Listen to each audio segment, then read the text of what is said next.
हम जसिया में मौजूद हैं। पूरे वर्ल्ड की सबसे बड़ी यूनिवर्सिटी, मेडिकल, 5 हॉस्टल है और बहुत बड़ा एक इंस्टीट्यूट। इसमें न कोई सरकार से आज तक कोई मदद मिली है। हमारे कौम के जो दानी लोग हैं, हमारे कौम के जो समाज सेवी लोग हैं, वो बढ़ चढ़ करके इसमें योगदान दे रहे हैं। अब चुनाव का समय है, भागा दौड़ी मची हुई है और सहयोग कभी होता नहीं है। फिर चर्चाएं हैं, सारे नेता घूम रहे हैं, तो इसको लेके भी कुछ कहेंगे, क्या लगता है? हुड्डा साहब के रोहतक में एक सर छोटू राम धाम बन रहा है और जो ये छोटू राम धाम नहीं है, जैसे सरदारा का श्रवण मंदिर होता है, इस तरह जाट समाज के लिए एक श्रवण मंदिर साबित होगा। हम हर बार इनविटेशन दे के आते हैं, वो यहाँ नहीं आते। इसका मतलब ये होगा कि आपका लेवल लाग जाएगा, जाट का एक लेवल सेट रहे हैं और इसीलिए यहाँ नहीं आते। इसी बात के ऊपर हुड्डा साहब से हमारी गर्मा गर्मी भी हुई। हुड्डा साहब का यहाँ एक पैसे का भी वो नहीं है, उन्होंने तो किमिन किम इसको रोकने का काम किया है। एंटी चला है, एंटी हमेशा। अभी तक कभी भी किसी स्टेज पर समर्थन नाम की चीज नहीं आई। हुड्डा साहब की सरकार चलेगी, नहीं तो रोहतक वाले जिक्र कौन कराया करते? क्यों कौन कराया करते? कहीं का मुख्यमंत्री था। देवीलाल के पीछे लागे, बंसीलाल के पीछे लागे, हुड्डा के पीछे लागे, लेकिन चौधरी छोटू राम जो है उसके बारे में किसी ने जिक्र कौन कराया। हमारी बीजेपी से या व्यक्ति भी विशेष से कुछ नहीं है। क्यों? हमारी तो सरकार से है लड़ाई। वह सरकार बीजेपी की है तो बीजेपी से लड़ाई है, वह सरकार कांग्रेस की होती तो कांग्रेस से लड़ाई होती। कांग्रेस की टाइम में भी हमने रेल रोकी है। आज बीजेपी वाले आरक्षण दे दो तो हमने क्या दिक्कत है हमारी, और तो हम तो बीजेपी गिर जाएंगे। कुछ हमारे जो जाट समाज के हैं ना, वो कुछ नहीं कर सकते, ना कुछ करें। इनने तो है ना, इनने तो कुर्सी प्यारी है, कुर्सी के लिए चाहे इनका सब कुछ न्यौछावर हो जाओ। एबे चौटाला ने एक वास्तविक रूप से यहाँ पर भी सबसे पहले आए थे, 1 करोड़ की घोषणा करके, और 50 लाख रुपए उनके आ भी चुके। नमस्कार, स्वागत है आपका हरियाणा न्यूज़ 24 पे। मैं हूं मुन्ना लांबा, मेरे सहयोगी हिमांशु लांबा के साथ हम जसिया में मौजूद हैं और सुबह से यहाँ पे हम सर छोटू राम का स्थापना दिवस मनाया जा रहा है और अलग अलग किसानों से बातचीत करवा रहे हैं और अलग अलग किसानों की प्रतिक्रिया जान रहे हैं। और ये धाम है, जी नमस्कार, और ये धाम बहुत जल्दी बन के तैयार हो जाएगा। यहाँ से IAS IPS और बड़े बड़े डिग्री लेके बच्चे निकलेंगे, अफसर बन के निकलेंगे। और ये समय ज़रूर लगेगा, लेकिन पूरे वर्ल्ड की सबसे बड़ी यूनिवर्सिटी, मेडिकल, 5 हॉस्टल है और बहुत बड़ा एक इंस्टीट्यूट बनने जा रहा है यहाँ पे। स्वागत आपका हरियाणा न्यूज़ 24। आपका और आपके सभी दर्शकों को नमस्कार। मैं गंगाराम सोराण, प्रदेश अध्यक्ष अखिल भारतीय जाट आरक्षण संघर्ष समिति। मैं ये जानना चाहूँगा, गंगाराम जी काफ़ी दूर से चल के आए हैं, ये जो धाम है जिसको 3-4 साल बनते हो गए होंगे, कितनी जल्दी संभावना लगा सकते हैं आप ये बन के तैयार हो गए? तो ये जानना चाहेंगे। साथ साथ कुछ सरकारों का भी सहयोग होता है या फिर ये किसान वर्ग ही इस धाम को बनाने के लिए प्रयासरत है? देखिए, इस धाम का आज 7वां स्थापना दिवस है। 2017 में 26 नवंबर को लाखों लोगों की उपस्थिति में और बहुत सारे राजनीतिक और जाट समाज के बहुत सारे प्रबुद्ध लोगों की उपस्थिति में इसकी नींव रखी गई थी और इसका युद्ध स्तर पे काम शुरू हुआ था। लेकिन 2019 में कोरोना आने के बाद और 2020 में फिर किसान आंदोलन शुरू हो गया, जो 13 महीने चला। उसकी वजह से वही लोग इस धाम में सहयोग करने वाले थे, वही लोग किसान आंदोलन में लगे हुए थे, तो इसलिए उस समय इस काम में कुछ रुकावट आई। अब पिछले 1.5 वर्ष से इसका काम बड़े जोरों पे है। इसमें न कोई सरकार से आज तक कोई मदद मिली है, न हमें इस बात की कोई चिंता है कि सरकार मदद करेगी कि नहीं करेगी।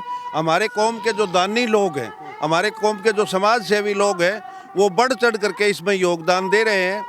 और ये Deenbandhu Chaudhary Chhotu Ram institute of skill development के नाम से इस संस्थान का निर्माण किया जा रहा है। इसमें 5 हॉस्टल होंगे, 3 बॉयज़ के, 2 गर्ल्स के। एक हॉस्टल की कैपेसिटी लगभग 625 बच्चे होंगे, यानी 3000 से ज़्यादा बच्चों के लिए हॉस्टल स्थापित होंगे। एक बहुत बड़ा ऑडिटोरियम होगा। एक यहाँ पर जाट बलिदान स्थल बनेगा, जो जितने भी इस कौम के लोगों ने बलिदान दिए हैं, चाहे वो फर्स्ट वर्ल्ड वार में, चाहे सेकंड वर्ल्ड वार में, चाहे आंदोलनों में, उनकी सब की यादगार उस बलिदान स्थल पर रहेगी। एक बहुत बड़ा वृद्ध आश्रम होगा, स्वास्थ्य केंद्र भी होगा और खेल के लिए, बच्चों के लिए खेल की सुविधाएं भी सारी दी जाएंगी। यानी जिस प्रकार की सुविधाएं बच्चों को चाहिए आफ्टर एजुकेशन कोचिंग की, सुपर 100 की कोचिंग दी जाएगी, IAS IPS की कोचिंग होगी, NDA CDS IMA उसके लिए तैयारी करवाई जाएगी। और जो बच्चे बिजनेस से जुड़ना चाहते हैं उनको बिजनेस कौशल के बारे में बताया जाएगा। एग्रीकल्चर से जुड़े हुए लोगों को भी उन्नत कृषि और उन्नत कृषि बाजार के बारे में भी सारी सूचनाएं दी जाएंगी। इस प्रकार से ये पूरा होने के बाद जिसकी हम उम्मीद करते हैं कि अब बहुत जल्दी आने वाले 2-3 साल में, आज इसमें दीपक फोगाट के सहयोग से आईलेट्स की कोचिंग की शुरुआत हुई है। आगे अप्रैल मई में हम सुपर 100 की कोचिंग शुरू कर देंगे और आने वाले 2-3 साल में हम उम्मीद करते हैं कि ये एक बहुत बड़ा शानदार कैंपस होगा। ये सारे हिंदुस्तान में जाट समाज के लिए एक ऐसा उत्कृष्ट स्थान बनेगा जहां सारी प्रकार की सुविधाएं दी जाएंगी। इस समाज के जो गरीब बच्चे होंगे जिनमें टैलेंट तो है लेकिन वो आर्थिक रूप से कमज़ोर हैं, तो उन बच्चों को रियायती दरों पर हॉस्टल की सुविधा होगी, कोचिंग की सुविधा होगी। और यहाँ ये कंप्लीट होने के बाद हम यहाँ से जो ऑनलाइन एजुकेशन है वो प्रत्येक गांव को इस संस्थान से जोड़ेंगे। प्रत्येक गांव में एक आदमी डेप्यूट करके गांव में जो साझी जगह है, कोई चौपाल है, परस है, धर्मशाला है, उसमें सारी व्यवस्था सस्ती दरों पे की जाएगी ताकि गरीब समाज के बच्चे इस लूट से जो आज इस मची हुई है इस आर्थिक युग में, उस लूट से बच सकें और जो गरीब घरों के बच्चे हैं, जो टैलेंटेड बच्चे हैं, वो आगे बढ़ सकें। तो हमारे साथ ये प्रधान जी बने हुए हैं खास बातचीत में। जी, आप भी रैया से आए हैं काफ़ी दूर से। प्रधान जी, क्या कहेंगे आज के प्रोग्राम को लेके? आज जसिया में प्रोग्राम देखा, कैसा लगा, कितना उत्साह देखने को मिला और कितनी जल्दी आप संभावना करते हैं यहाँ पे? मैं सभी मुन्ना भाई, आपके दर्शकों को और आपको भी नमस्कार करता हूँ, क्योंकि आप समाज में हर तरह अपनी न्यूज़ के द्वारा भाईचारा की बातें जोड़ते हो, सभी छत्ती बिरादरी की बातें रखते हो। हमारा समाज सभी छत्ती बिरादरी को साथ लेकर चलता है। जैसे 2016 में जो भाईचारा बिगड़ा था, उसके लिए चाहे मैं भी जिला प्रधान रहा हूँ और इसी संस्था का ट्रस्ट में 5 साल रहा हूँ। इसमें मेंबरशिप 5 साल तक होती है, उसके बाद बदल दिए जाते हैं। जैसे अब हमारे रणधीर सिंह कड़ोदा हैं, उनको सभी मेंबरों ने वो बनाया और हमारे अध्यक्ष जी ने बताया आरक्षण के बारे में क्यों जरूरी है, क्योंकि कोई जाति में सभी में गरीब भी हैं और जो हमारे किसान जाति के, मजदूर जाति के सभी को आरक्षण मिला, वो हमारे को नहीं मिला। अब भविष्य में हमारे बच्चों को मैंने पता है एडमिशन में दिक्कत आ रही है, तो ये उन्हीं के लिए ताकि किसी गरीब के बच्चे छत्ती बिरादरी जैसे ऑनलाइन गाँव में जाएंगे, क्लासें लगेंगी, तो छत्ती बिरादरी के बच्चे भी उसमें सीखेंगे, पढ़ेंगे, लिखेंगे। तो आने ये 80-90 साल के बाद चौधरी छोटू राम जी ने किसान वर्ग, मजदूर वर्ग के लिए ये शिक्षा के आधार चलाया था, वो 80-90 साल बाद एक पहली ऐसी नींव टिकी है। चाहे आप देख लो, कोई भी सरकार हमारे पर अत्याचार करती है, तो चाहे सरपंच भाइयों के साथ गलत हुआ तो यहाँ कोई भी अपना वो कर सकता है प्रोग्राम। छत्ती बिरादरी किसी भी समाज के साथ कोई गलत हो तो ये जगह उनके लिए उत्पन्न होगी। उनके हमारे जाट समाज में भी जो बच्चे हैं, होटल बनाए, बताए सारी बातें आपने।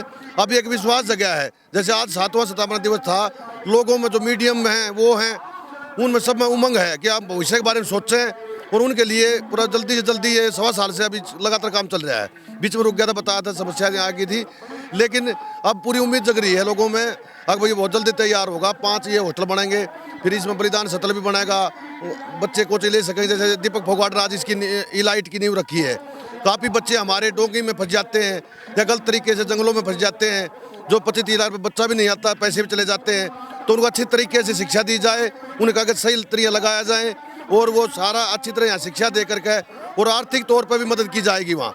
जैसे आप किसी कोचिंग सेंटर में इसलिए चंडीगढ़ जाओगे तो वहाँ से 30-35 हज़ार रुपये खर्चा आता है 3 महीने कोचिंग का।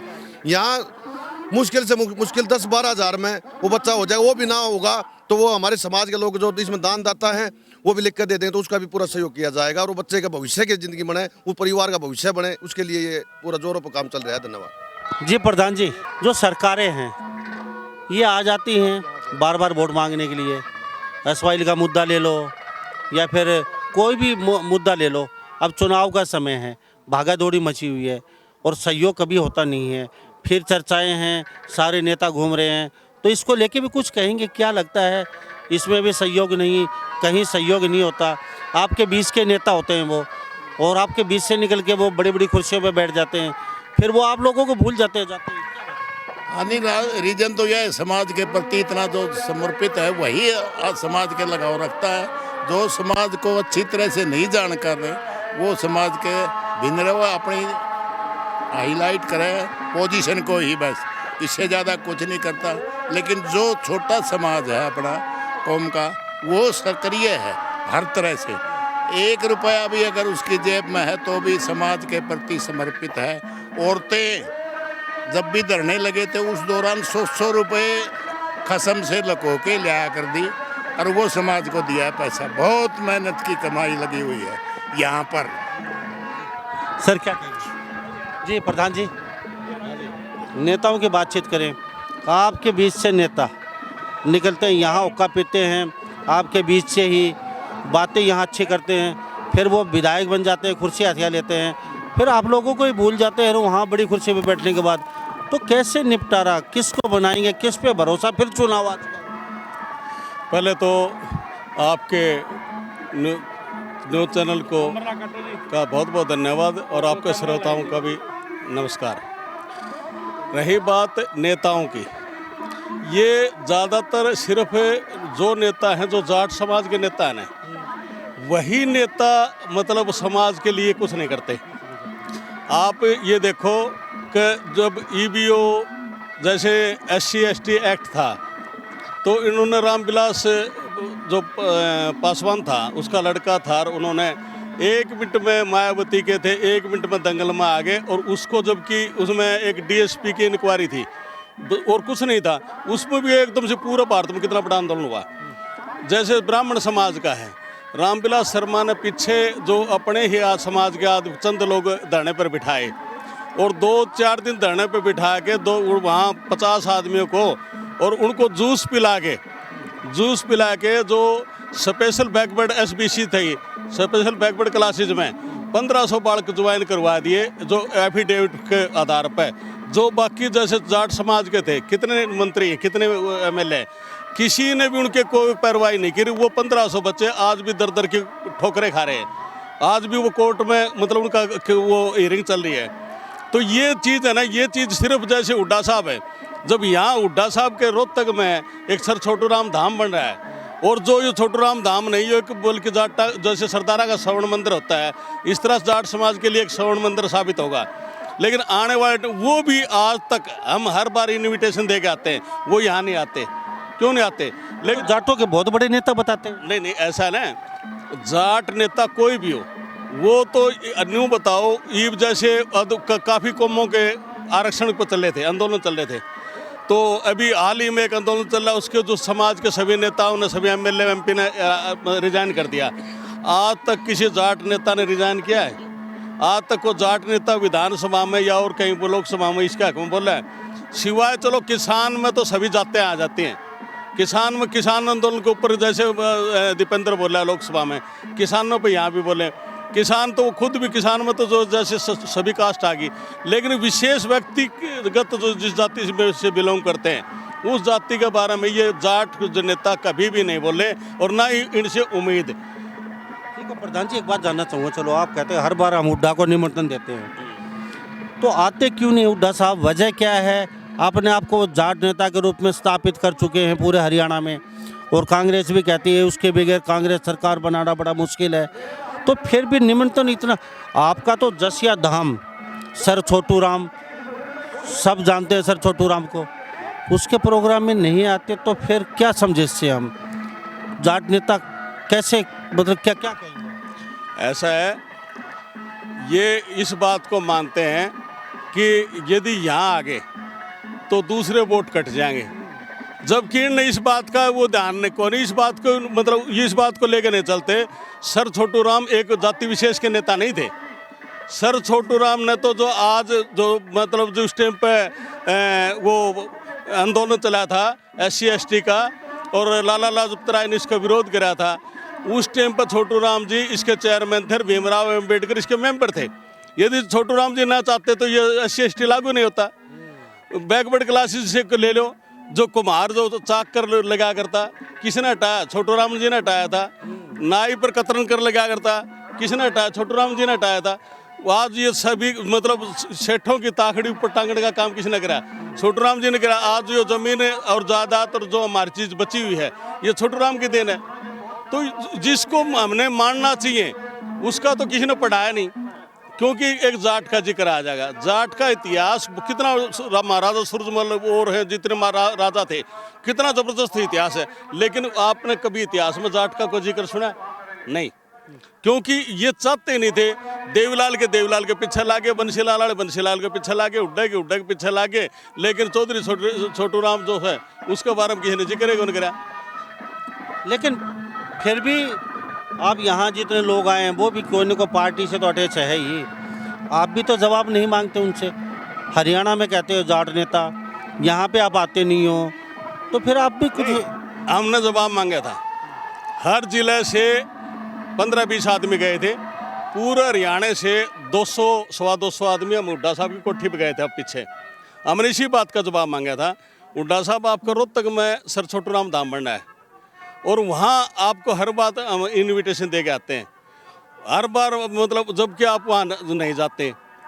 एक तरफ आप उस कौम के, मान लो कौम के भी वो कह रहे हो भाई मैंने कौम का भला किया, मैंने आरक्षण दिया पहले, लेकिन वहाँ क्यों नहीं जाते? कि इसका मतलब ये हुआ कि आपका लेवल लाग जाएगा जाट का, एक लेवल से डरे हैं और इसीलिए यहाँ आते। इसी बात के ऊपर हुड्डा साहब से हमारी गर्मा गर्मी भी हुई वहाँ। तो बोले भाई मैं तो वहाँ नहीं जाऊँगा।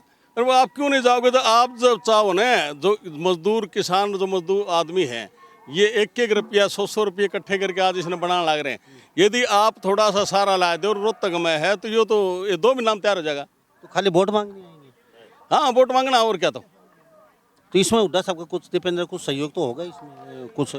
ना 1 पैसे का नहीं अभी तक मतलब हुड्डा साहब का यहाँ 1 पैसे का भी वो नहीं है। उन्होंने तो किम इसको रोकने का काम किया है।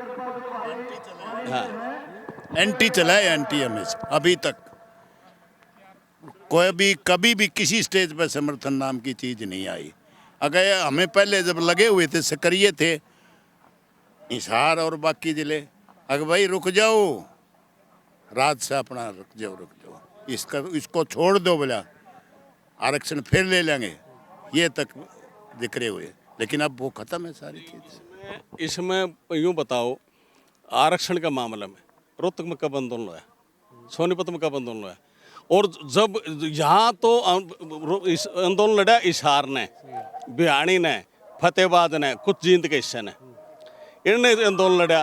और उसका आंदोलन, वो इतना लंबा आंदोलन लड़के, रेल रोक के कई महीने रेल रोकी हैं, शहीद हुए हैं, वो इतना लंबा आंदोलन लड़के, तो उस टाइम पर हमने आरक्षण ले लिया था। लेकिन उसके बाद में फिर ये है ना, ये जब हुड्डा साहब की सरकार चली गई तो फिर ये रोहतक वाले बड़े हैं, नहीं तो रोहतक वाले जिक्र को नहीं कराया करते। क्यों को नहीं कराया करते? कहीं इनका मुख्यमंत्री था।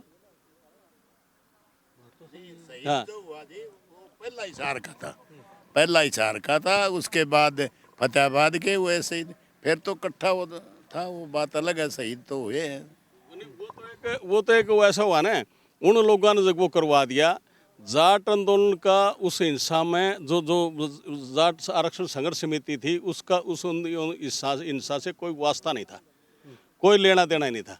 वो तो एक हिंसा हो, किसी ने और ने, मतलब जो और कई आए थे इसने नेता बन के, और उनने इसको उग्र रूप धारण करवा दिया। और उग्र रूप धारण करवाने में तो यहीं के सबने बेरा है कि ये आपके यहीं के मंत्री थे उस टाइम के, उनने यो काम करवाया। उसके बाद में क्या हुआ, उसके बाद में समाज फिर यशपाल मलिक जी आए, उनने जाके फिर इसको फिर डांटा, जबकि 53 दिन 33 धरने चाले पूरे हरियाणा में। और उस आंदोलन के दौरान में कहीं भी किसी प्रकार की कोई अप्रिय घटना नहीं घटी, कोई तू तड़ाक नहीं, किसी कीड़ी तक का नुकसान नहीं हुआ। और वो उस आंदोलन का ये हुआ कि उसके कारण जब किसान आंदोलन 13 महीने चल गया, 750 शहीद हो गए, किसी को 1 रुपया मुआवजा नहीं मिला, किसी को मतलब नौकरी नहीं मिली। उस आंदोलन में सभी को तो मुआवजा देना पड़ा है, और सभी को मुआवजा नहीं, जो भी थे उनके परिवार को नौकरी देनी पड़ी।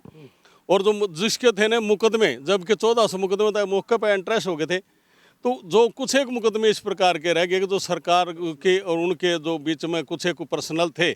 हाँ, तो उसमें वो चीज़ रही है। न्यू बताओ कि और फिर उसके बाद में सरकार ने मान ली थी, सरकार ने मान ली कि भाई हमने आरक्षण दे दिया, उन्होंने लीगल रूप से आरक्षण दे भी दिया। लेकिन वो अनुपम गुप्ता था और उसमें जो हाई कोर्ट से उन्होंने लाया भाई ये सरकार इनके उपद्रवियों के मुकदमे खारिज कराना चाहती है, हमने उपद्रवी घोषित कर दिए और उसने लेके रिट लाके हमारा आरक्षण भी एज इट इज और मुकदमे भी एज इट इज।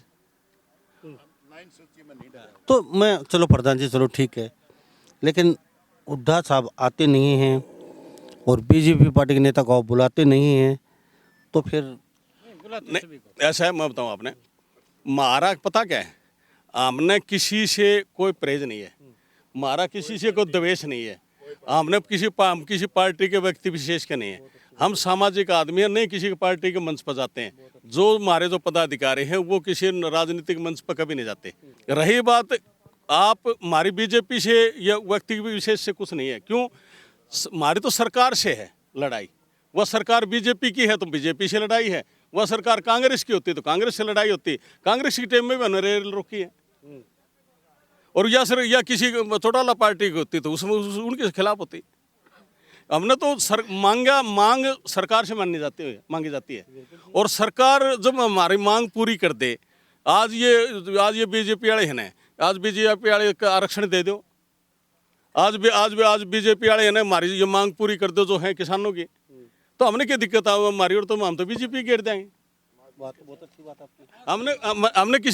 हमने किसी से द्वेष थोड़ा है, तो खाली बस ये लेबल लगा के ही नेता घूमते हैं, हम जाट नेता हैं, खाली दिखावा है ये खाली। जब काम की बात होती है, कौम की बात आती है तो कहीं ना कहीं नेता सामने नहीं आता।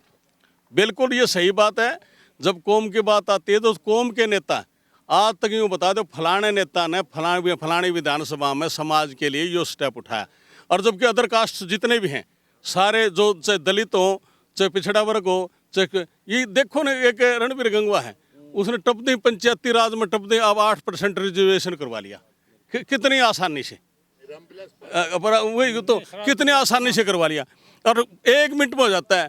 तार ले कुछ हमारे जो जाट समाज के हैं वो कुछ नहीं कर सकते, ना कुछ करें। इनने तो है ना, इनने तो कुर्सी प्यारी है, कुर्सी के लिए चाहे इनका सब कुछ न्यौछावर हो जाओ, कुर्सी के लिए चाहे कमी हो, कोई मतलब इस बात से कोई लिहाज शर्म कुछ नहीं बाकी कि भाई हम समाज के लिए कुछ कर पाएँ।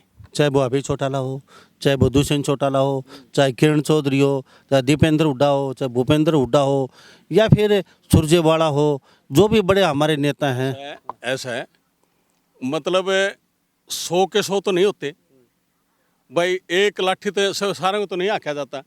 उसमें जैसे अभय चौटाला ने एक वास्तविक रूप से यहाँ पर भी सबसे पहले आए थे 1 करोड़ की घोषणा करके, और 1 करोड़ मतलब 50 लाख रुपए उनके आ भी चुके हैं। बहुत अच्छी बात है सर, एक लाठी से नहीं आका था, बहुत अच्छी बात। हाँ, फिर दूसरी बात कि जैसे उन्होंने किसान आंदोलन में भी आपके विधायक जो थे उससे इस्तीफा दिया था। पूरा भारत में एक विधायक ऐसा था जिसने अपना मतलब पद से रिजाइन, लोग में पंचायत की मेमोरी नहीं छोड़ते। हाँ, तो इसमें मतलब सभी को एक लाठी से नहीं आका जाता, लेकिन न्यू मानो उसमें जो 100 है ना, तो 99 तो बेकार, लेकिन 1 के ठीक था। तो चुनाव में भी कहीं ना कहीं जनता फिर तो अगर कौम के काम नहीं आ रहे हैं और बात करते हैं मंचों पे कौम की, तो जनता चुनाव में भी तो आईना दिखा देगी। ऐसा चुनाव में देखो मौका परिस्थिति पे डिपेंड करता है। बाकी ये एक भेड़ चाल है।